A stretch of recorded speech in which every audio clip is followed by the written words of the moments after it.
这就是风西城首富流落民间的私生子啊！来，阿拉，再舔一下。真舔啊！好狗，好狗！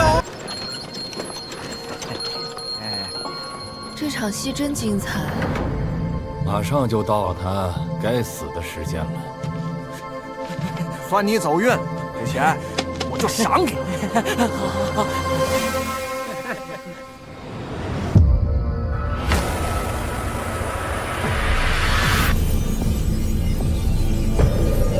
来呀，来拿呀！哎，拿呀拿呀！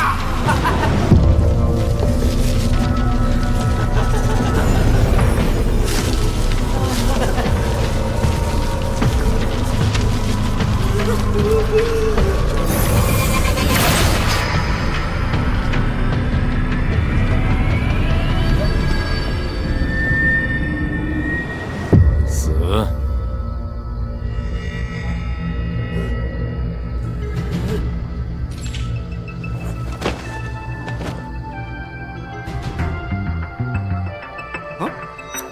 这是什么情况？死了，老大，把他给砸死了吧？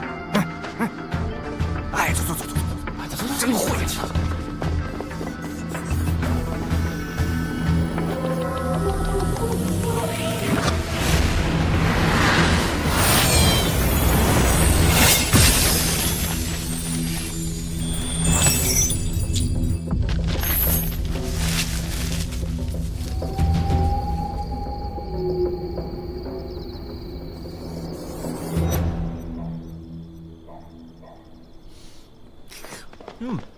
好吃，真好吃。不错不错。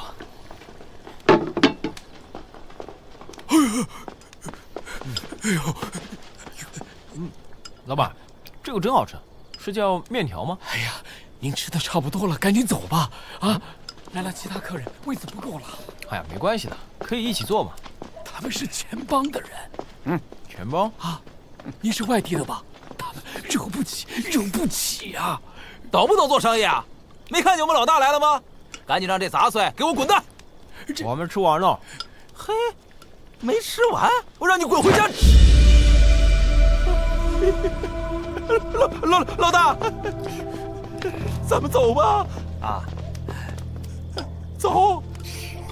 我们啊，走？对，你个没用的玩意儿！这风西城还有我蛇皮惹不起的人吗？别惹他，老大。哎，这位子是老子的，赶紧给我滚！干嘛这么凶嘛？哎，咱们可以一起做呀。哎，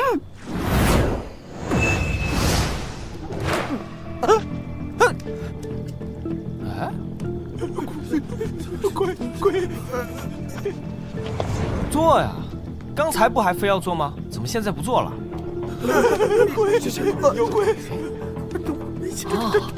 你们是看见我死的人。哎，不好意思，我就想问一下，我是怎么死的？你不要过来！哎，你们不要害怕，我很友好的呀。你给我弄他！给我弄他！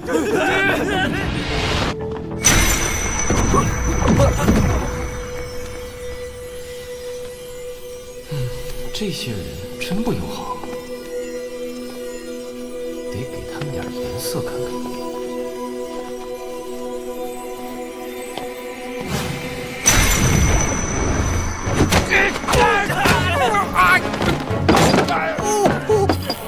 火气别这么大，来，喝茶，喝茶。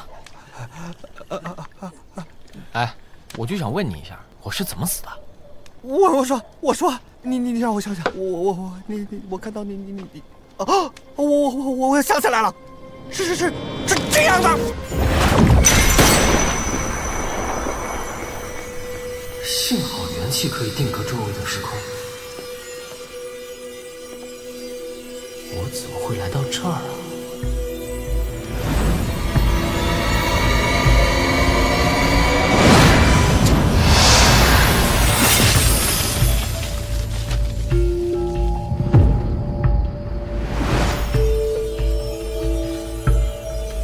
必须死血液支持，才能触发这场穿越。如果杀人是为了让我来到这个世界，那么杀人者就不是这个人。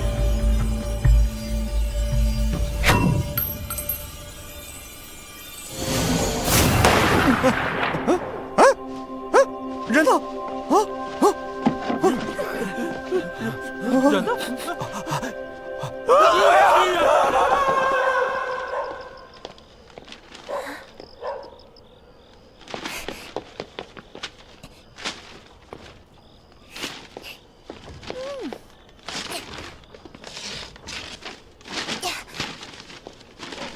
得找到时空守门人，才能回原界。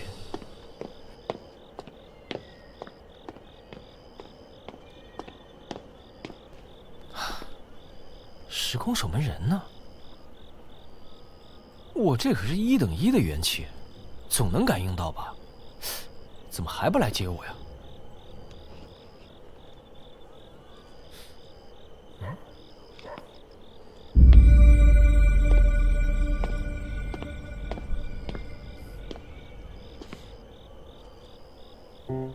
你认识我？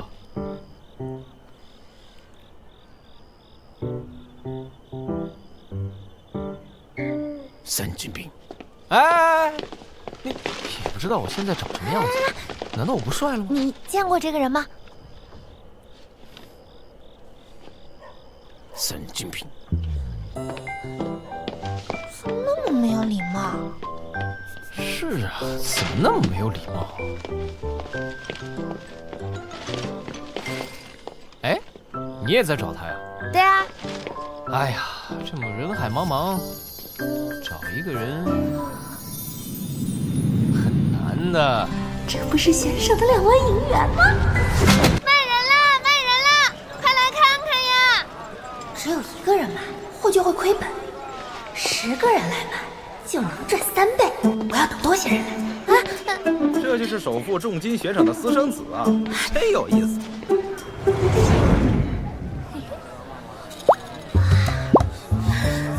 这又是哪儿啊？我堂堂一个原界异能师，怎么被一个小姑娘抓了？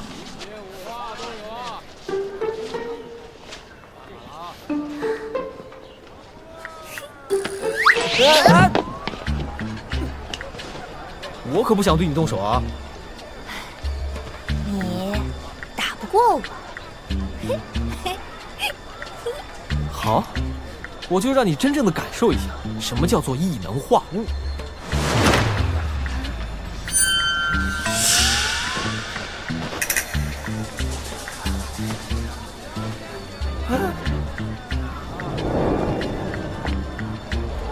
我要他的怀表，1个银元。我的元气呢？货看清楚了，大家才会来买呀。真是不想了，走了走了。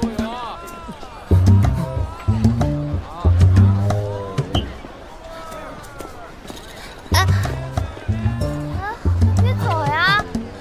收摊儿吧。你为什么没人买呢3万，我出3万！怎么我一脱衣服就有人买呀？需要打包吗？要送货上门吗？哎，这么草率的吗？慢着！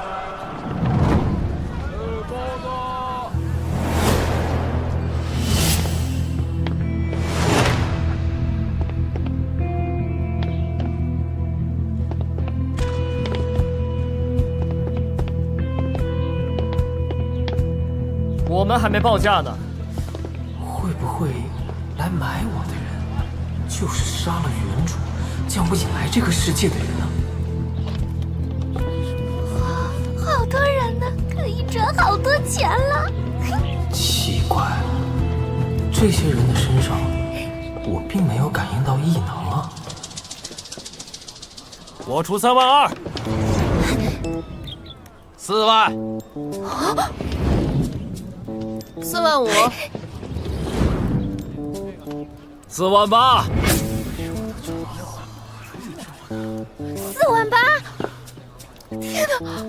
确定吗？4万8，还有没有出5万的啊？有吗？有吗？啊，有没有？还有吗？哎，我最后是跟你走吧，要不你把面具摘下来，让我看看你长什么样。有没有5万的？有没有5万的？4万8一次，4万82次。我出10万。10万？这么多！好，你真是个大好人。哎，我就把它交给你了。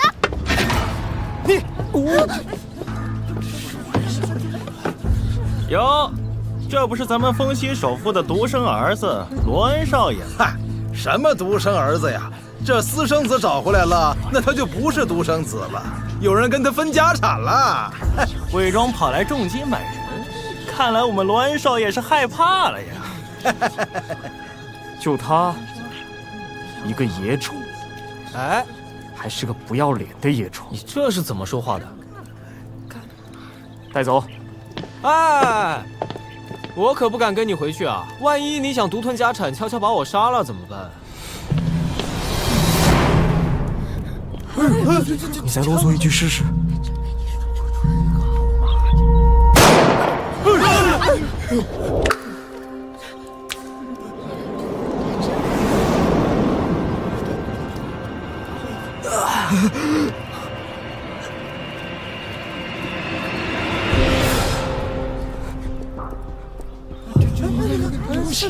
他怎么中枪？是谁？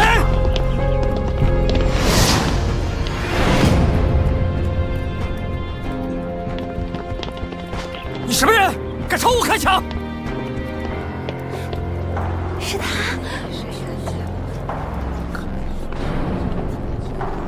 冷不冷？不冷，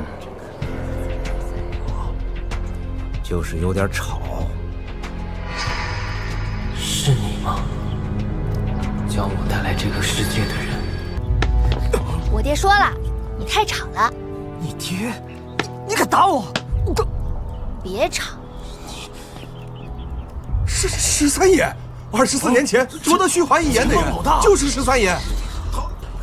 钱塘13爷，真是13爷。爷，不知道是您来了，我们错了，我们错了，我们错了。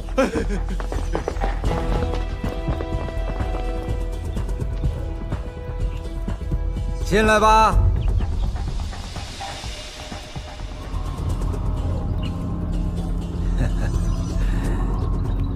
馄饨煮好了，要趁热吃。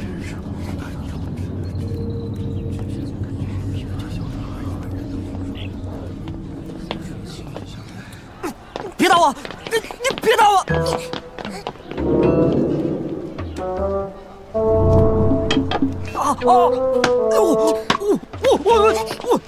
嘘。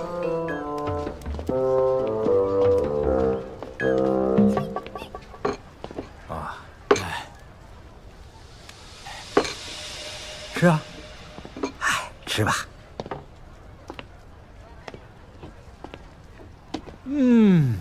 好吃。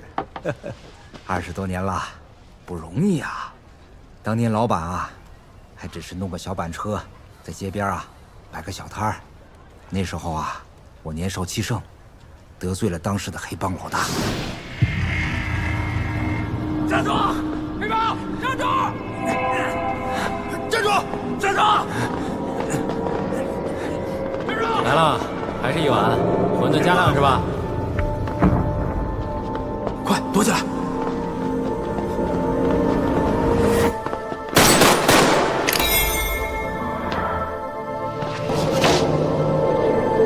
你猜我看见什么人了？怎么？这跟我有什么关系？我还没自我介绍呢，我呢就在街道上混日子的，朋友们都叫我杜13。丰西南北城，南城9街12巷，大小铺面300多家，我勉强管着182家。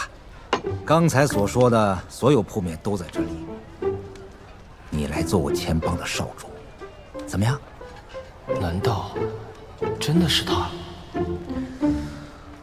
我们素昧平生，你把这么大的产业交给我，是不是因为我有什么特殊才能？你当然有啦！我的手下和我说，你死里逃生，还能躲过子弹呢。原来是因为这个呀！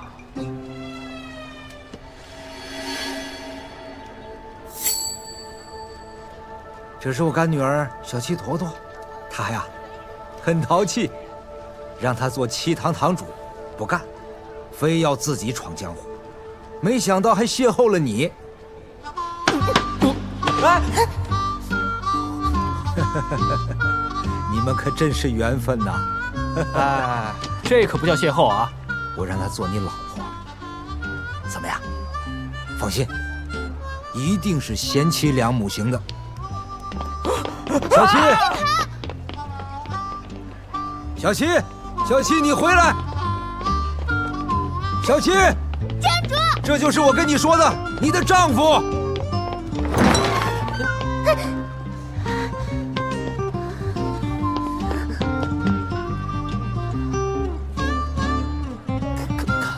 看什么看？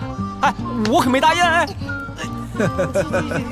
今天，哎，你别过来啊！站住！你别动！你是我丈夫，我当然让他仔细了。你别过来！哎，你别过来！哎呀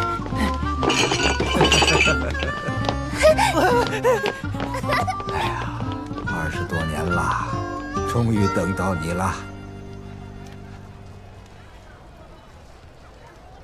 这个时空也终于等到你了。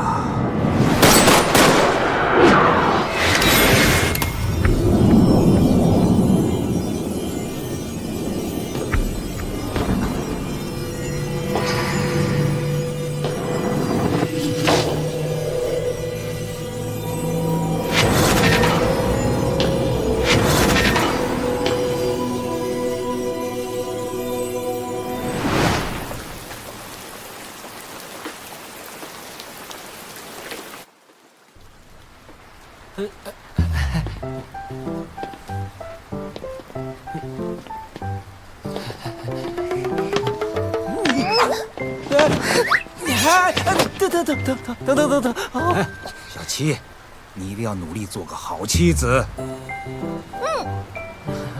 啾啾。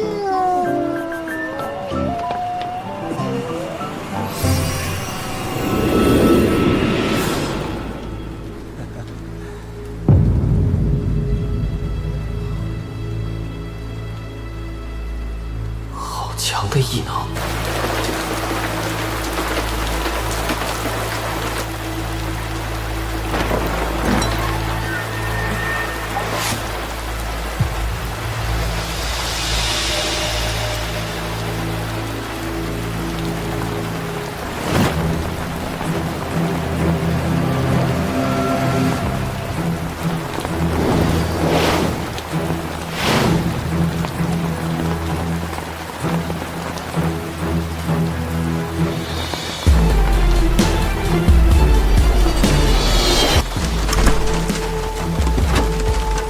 请上车。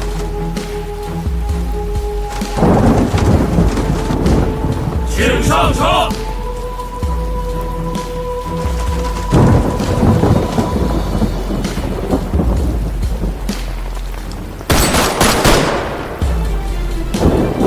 请上车。于大，进屋吧。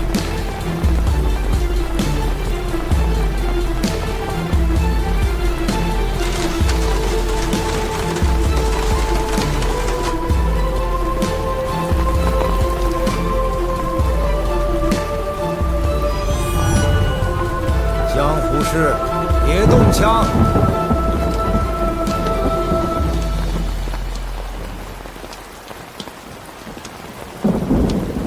请上车。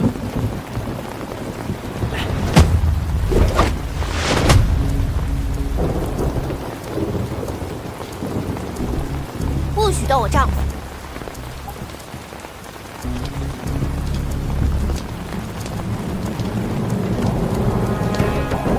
车里的客人不出来吃碗馄饨吗？请下车。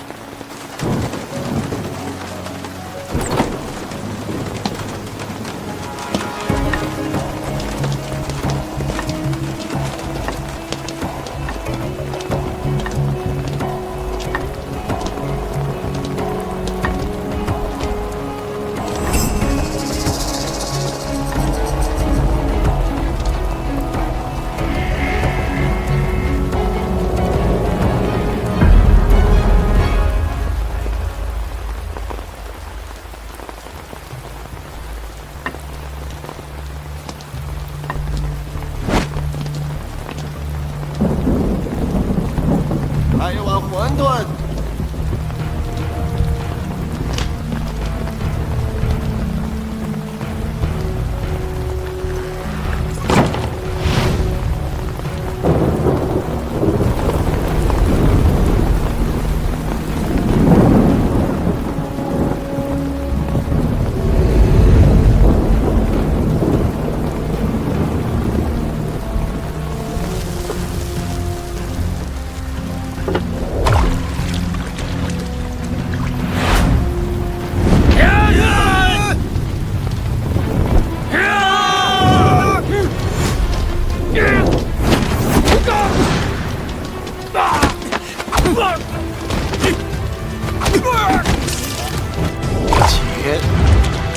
我要了，罗老板，好大的口气呀！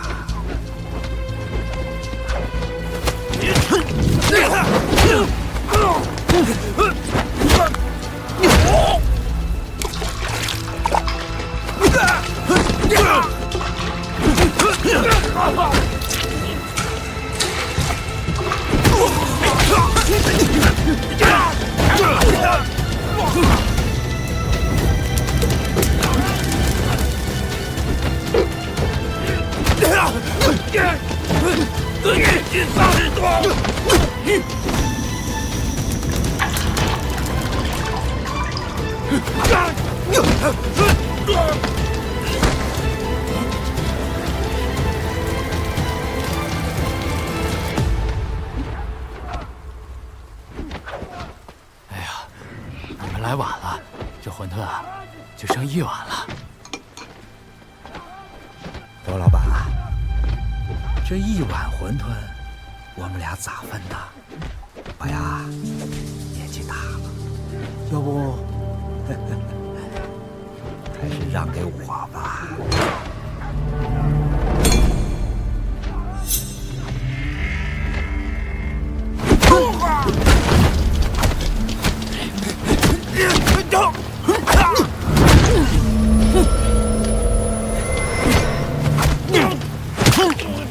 我手下养着这么多人，都是要喝些汤水的。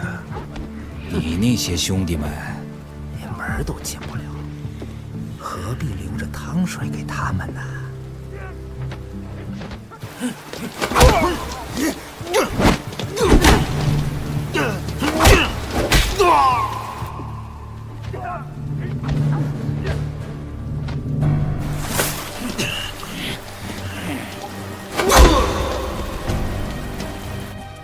过一会儿，他们就进来了。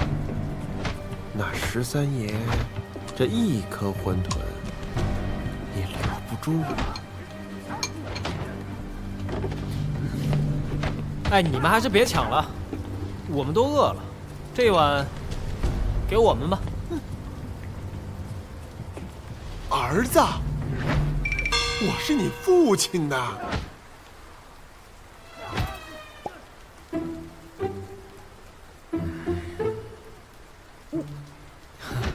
你就是丰西城的首富罗斯福。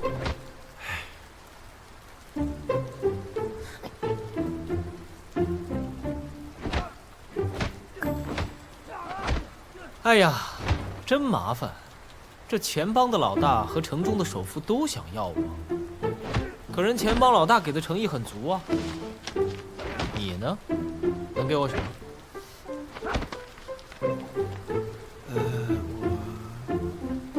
可以给你很多很多的父爱。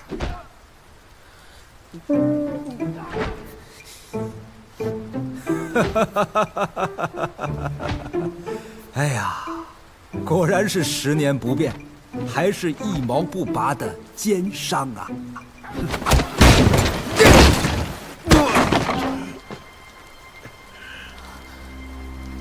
看来13爷守着这么些年的馄饨摊，如今也是守不住了。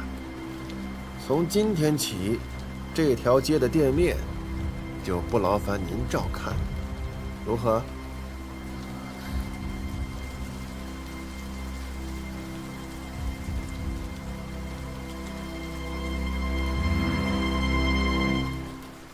儿子，走吧。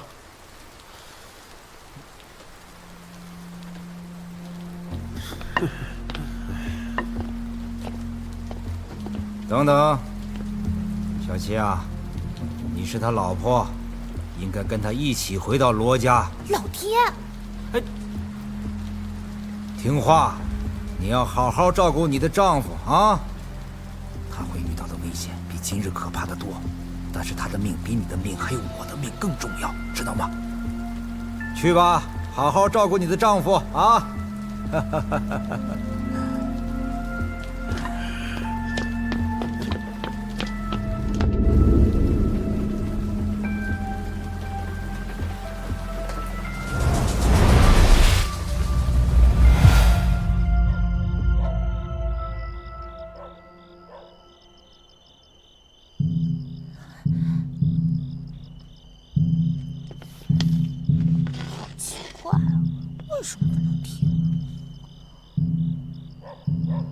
说你是我的谁？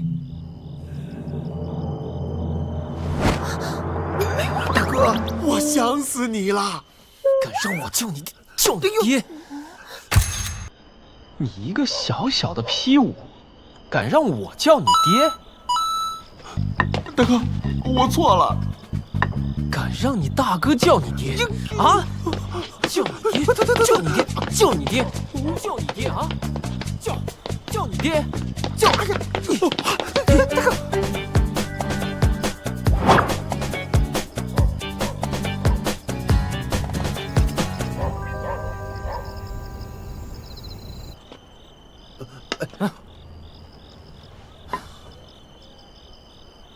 哦，对了，大哥，我记得你异能化物画了一块表，那个表呢？丢了。你说，异能为什么只能化作元气，不能化为我们自身的能量呢？那就是传说中的异能化气，不借助任何外物就能获得毁天灭地的能量。不过，这也只是传说，从来没有人能做到。毁天灭地的能量，要是真有人能做到的话，那真是太可怕了。哎呀，别说什么毁天灭地了，想想你自己吧。要么凶手就是在杀害你身体原主的时候遇到了血月，也许这只是一个巧合。这世界上哪有这么巧合的事情？那么他的目的就是让你穿越过来。能知道这种方法的人，只能是我们异能师。对了，为什么能让我穿越的原主是你的私生子？大哥，你看天不早了，咱们回家吧。回家。哎，你什么意思？你把话给我说清楚，是不是为了让我叫你爸爸？哎呀，怎么可能呢？回家聊。哎，回家！你给我站住！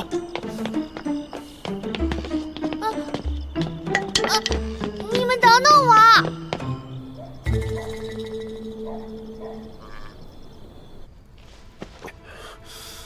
老爷，是我没用。你不奇怪，我知道这么多人对罗杰感兴趣，为什么今日抢人，我只带你一个人来吗？这既要让罗杰知道我们对他的善意，还要让他顺理成章地回到罗家。这才是今日这一举的目的。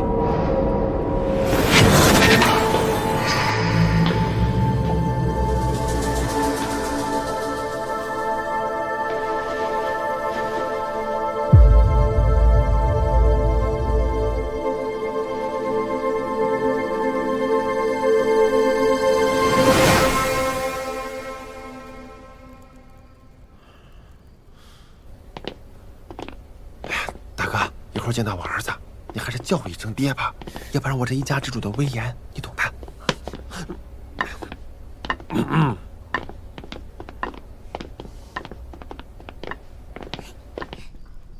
哎，挤开！我大男人别扶我。挤开！老爷，哎呦，疼死我了！我耳朵疼死了！爹，这是谁干的？把你打成这样！哎呦，疼死我了！我打的呀！你怎么把他带回来了？他勾结钱帮他女儿把我打成这样！啊，这，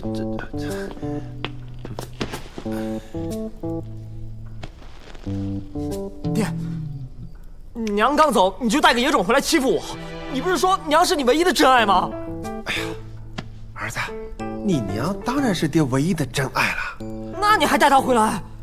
这个家有我没她。哎，你说对了，我俩确实不能在同一个屋檐下。爹，你选吧。哎，儿子，你从小在家呢，就没吃过什么苦，爹是最宝贝你了啊。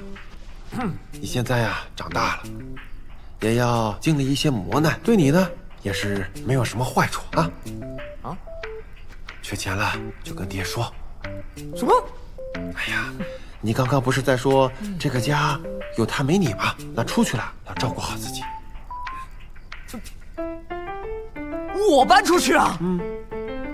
啊，爹，不应该是他走吗？我走啊。困了。哎呀，你看你哥都困了，你赶紧走吧，别打扰你哥休息。来，快，我自己来，我的腿，对，走，对，我的腿，哎，快，哎呀，快，爹，没事，不是爹，不要我了。走吧。我自己走。怎么？你想出去跟他玩？去吧。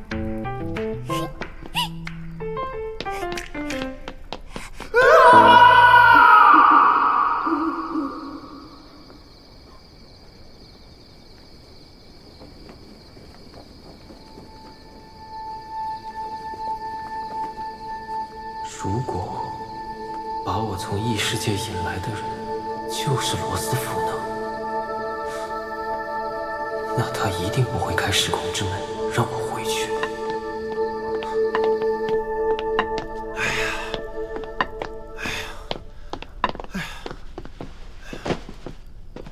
呀，真是累死我了！哎呀，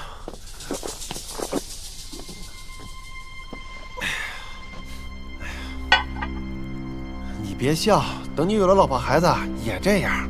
那我觉得还是别有了。打开时空之门吧，我要回去了。这就回去？你不打算查清楚杀害你身体原主的人了？你在这生活了这么多年，这个世界上如果有其他的异能者，你会不知道吗？这么说你穿越过来就是个意外。好，我送你回去。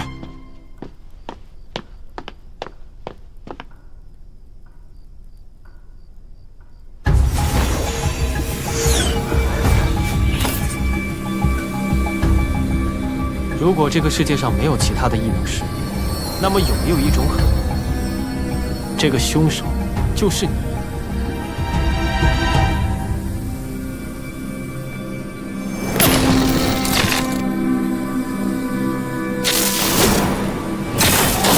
快回去，进入时空之门！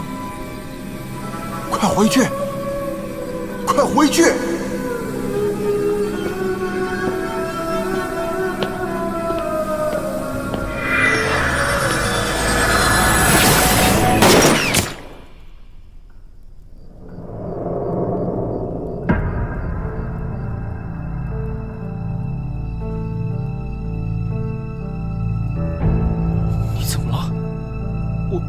我手里怎么有把枪？这怎么回事？你的元神，你的元神怎么才能回来？你快说，你快说呀！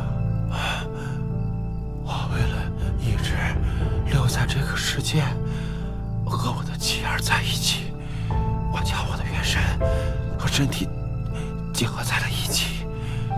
我如果死了，时空之门就打不开了。凶手想让你留在这里，大哥，替我照顾好我儿子。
时候差不多了，带些人接少主回家吧。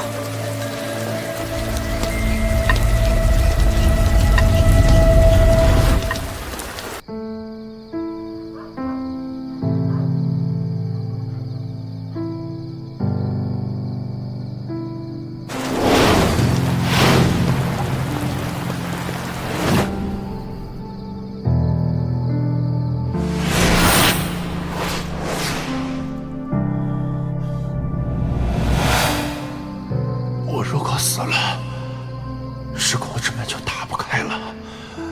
刚刚开枪的不是你，凶手想让你留在这里。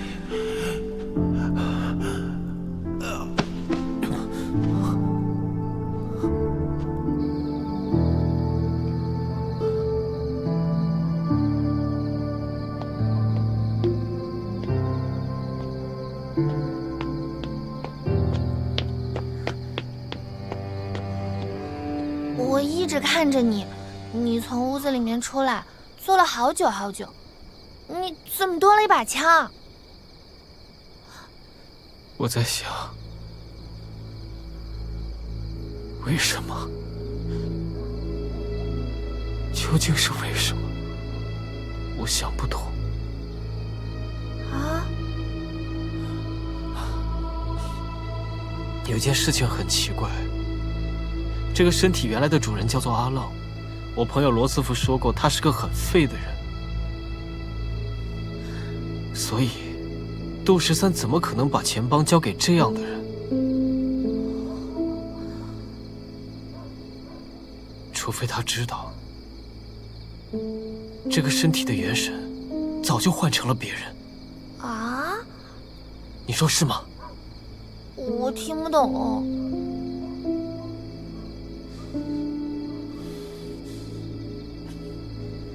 今晚我要去帮一个朋友办一件事情，你不用跟着我了。是危险的事情吗？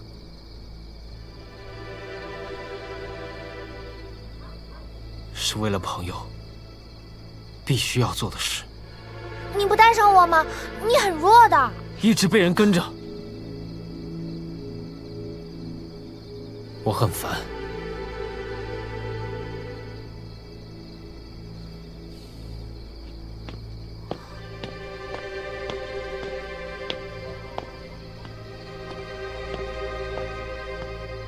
杜13，是你吗？这背后的一切都是你设计的吗？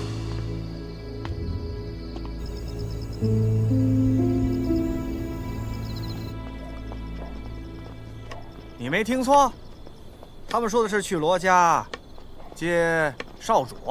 对，帮主跟二堂主去接少主了。哼，这好事儿从来轮不到我们4堂。赶紧的，抢在二堂主之前去巴结新主子，以后我们在前帮那可就青云直上了。可是我们还不知道新少主的身份呢。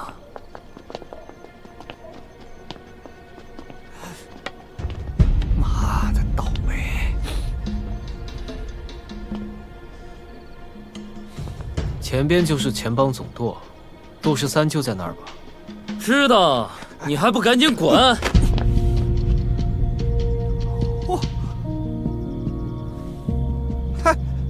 哎呦，我就说嘛，一个人怎么可能突然变得那么强？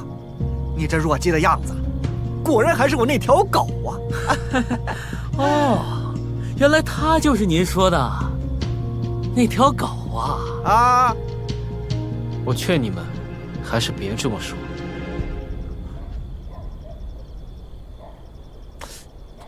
你又想吓唬我？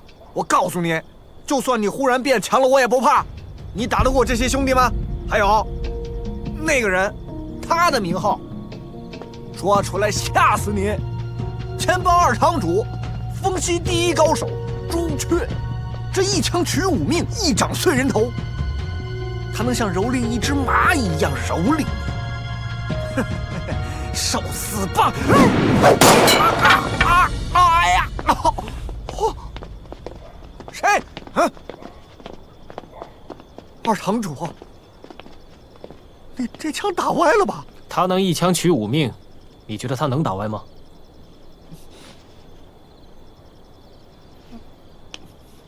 恭迎少主回家。少主，恭迎少主回家。快跪下！少主啊！少主，饶命啊！饶我狗命！我是一条狗！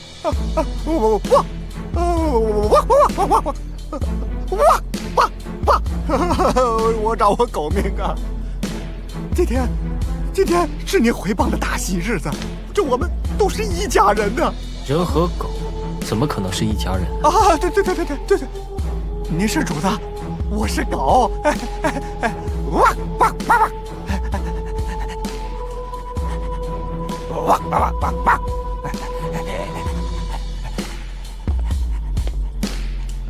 走吧。去见杜老大。对，他在等你。他一个人吗？嗯，他喜欢安静。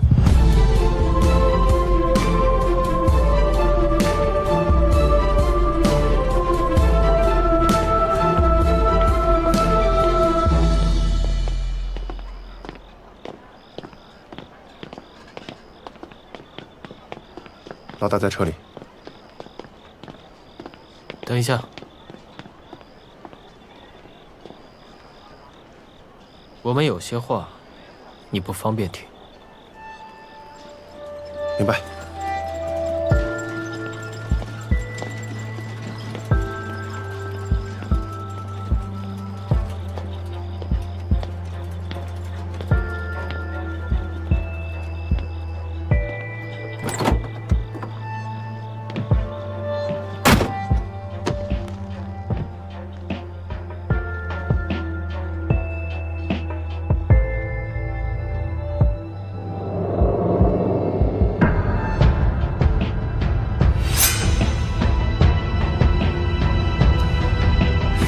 最忌讳的就是犹豫。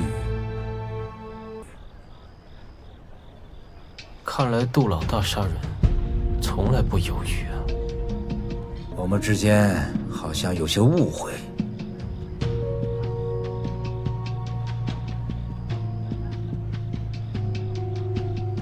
罗斯福一死，前帮来接我的人就已经出发了吧？您好像预判了他的死。可真是料事如神。我这么说，你可能很难相信。我虽然知道他今夜会死，但他的死的确和我没关系。和你没关系。可你既然知道他今夜会死，你就应该知道是谁杀了他。这事儿吧，有点复杂。首先，你得答应我一个条件，当我钱帮的少主。我就要一个名字，别打这么多草。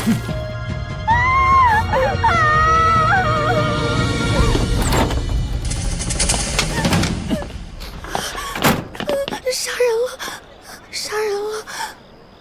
你没事吧？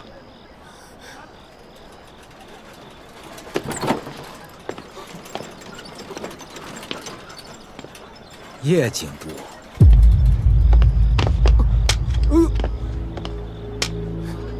十三爷，好雅兴啊！叶京都才好雅兴呢。听说最近升职了，我还没来得及给您送礼呢。当着我的面开枪行凶，怎么不算是送我的大礼呢？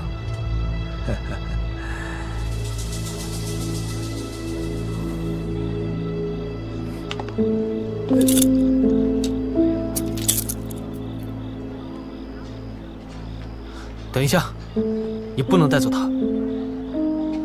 为什么？因为是我向他开了枪。你们钱帮每次都玩顶包这套，有没有点创新精神？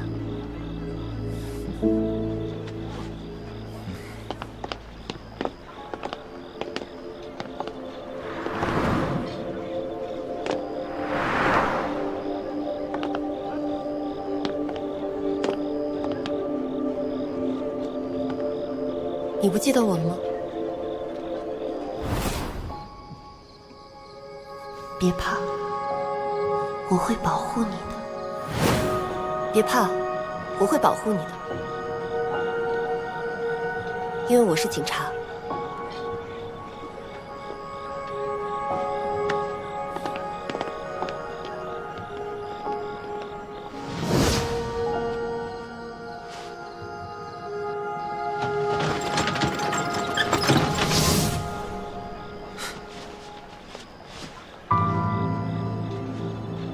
警察，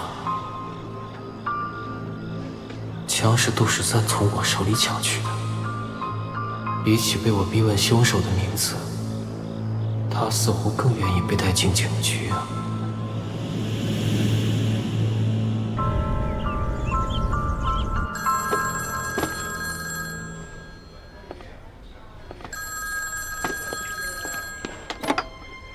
请用茶。你们这是在干嘛？老大，局长电话。说我不在。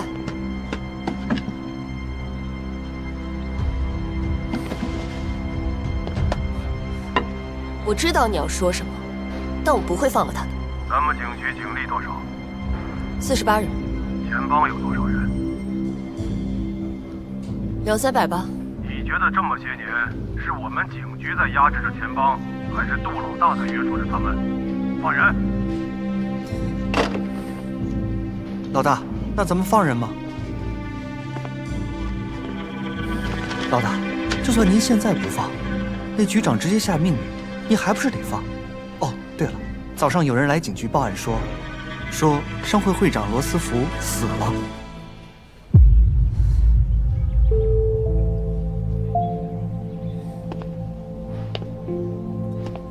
你们俩斗了这么多年，他死了，你得益最大吧？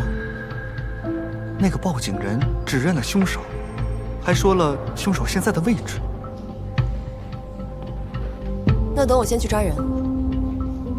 既然杜老大有买凶嫌疑，那就先关着吧。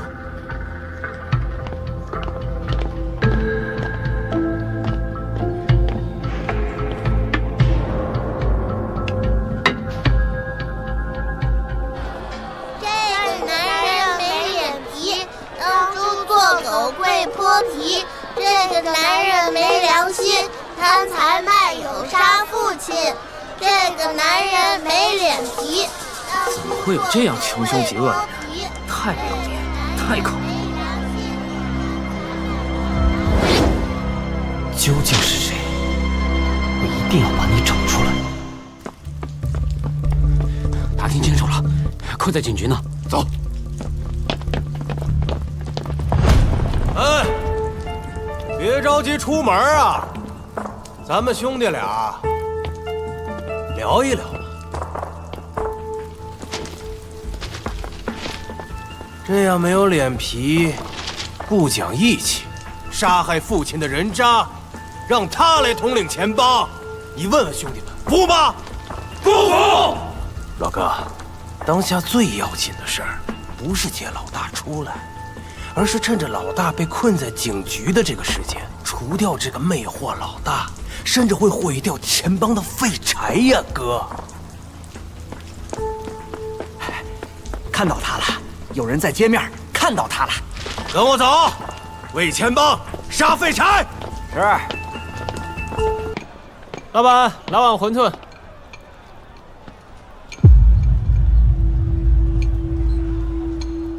老板，你这馄饨变难吃了呀？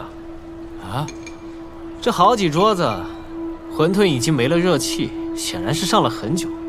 可这碗里还装满了馄饨，怎么，大家不爱吃，干嘛还进店呢？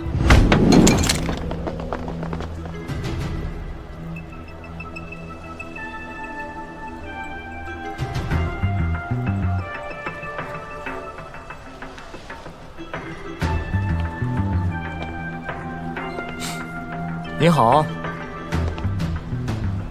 我的杀父仇人。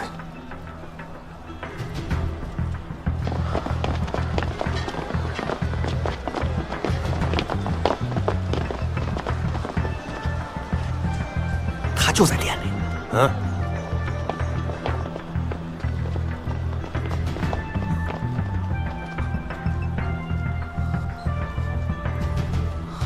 不许动！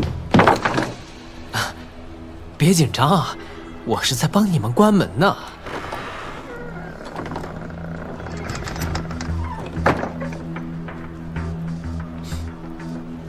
你是在对暗号吧？没有啊。奇怪啊，这门怎么关上了？而且他大摇大摆的在街上走，也不合理呀。这看上去就像一个陷阱。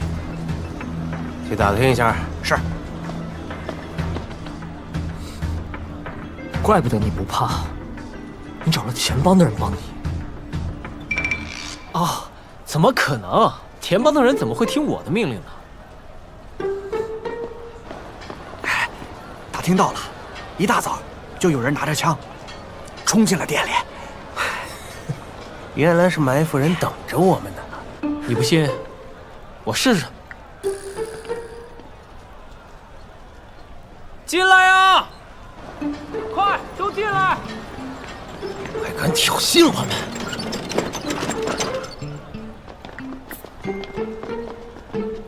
把枪架好，严阵以待。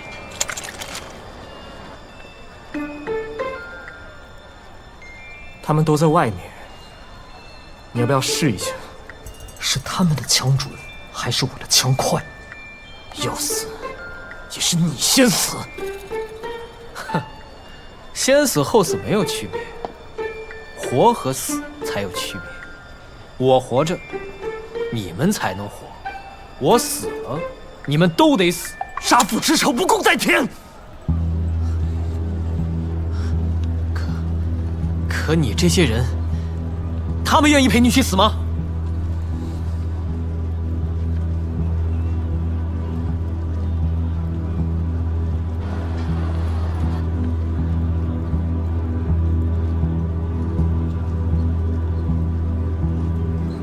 少爷，我不想死。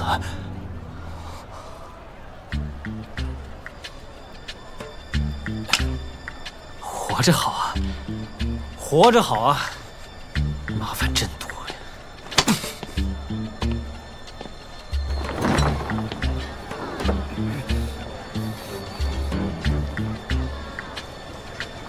当街杀人，你们就不怕警察来抓你们吗？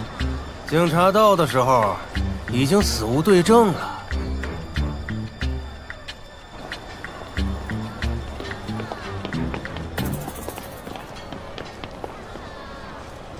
是吗？人挺多啊。开枪的是哪个？是我。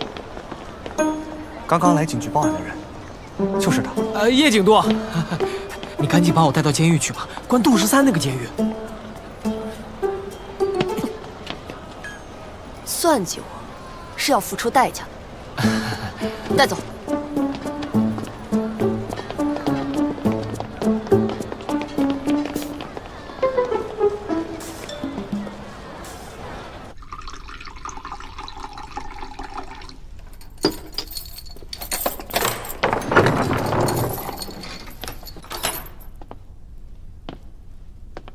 您可以走了。走？我能问问这是为什么吗？那个杀罗斯福的凶手招了，还有那天开枪的事情，他也招了，与您无关。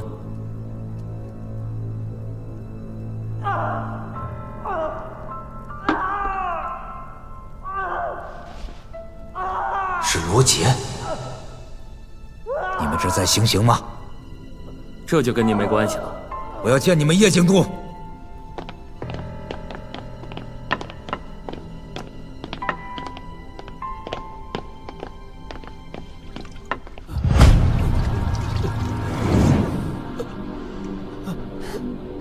杜老大，这不就是你想要的吗？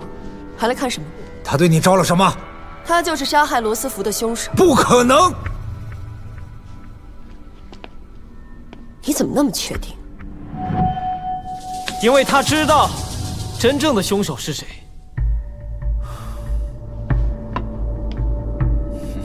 我就知道，叶警督是不会滥用私刑的。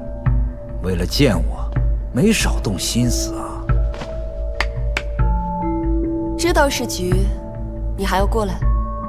情况复杂，我担心他的命。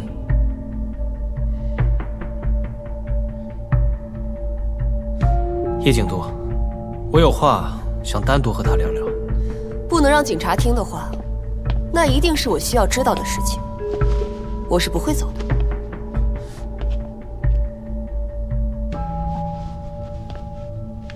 我刚写的供词，够你关我10年的。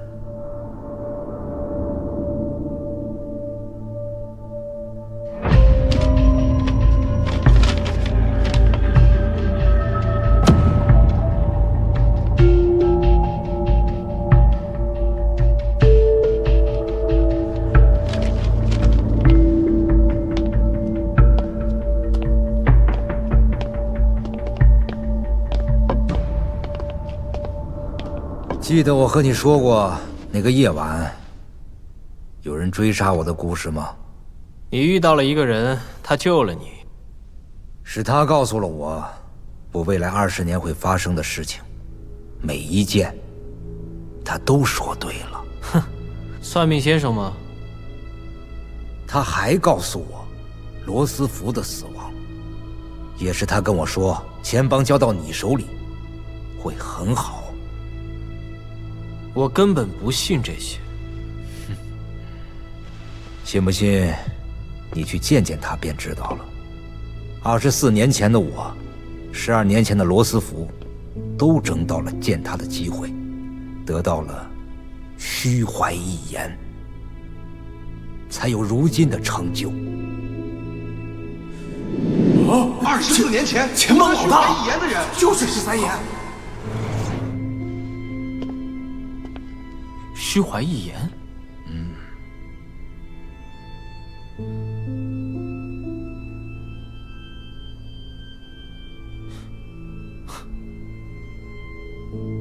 可是我被关在这儿，我怎么出去啊？我这几10年的江湖，不是白混的。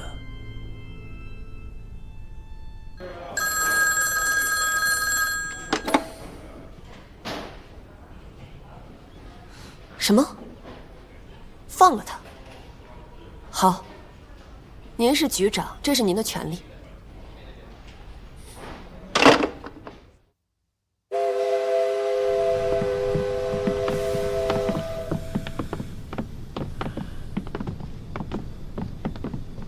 哎呦，这不是不可一世的钱帮二堂主朱雀吗？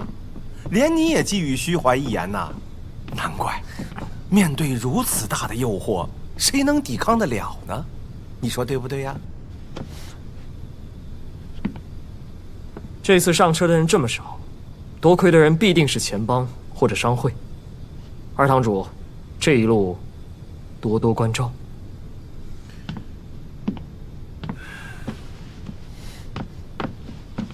车还没开呢，还不一定。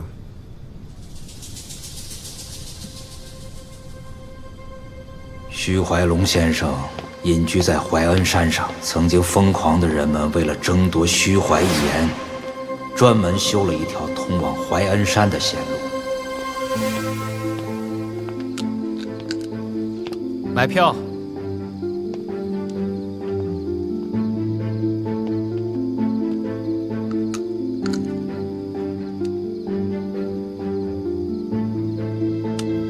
你的任务就是想尽一切办法踏上那班列车，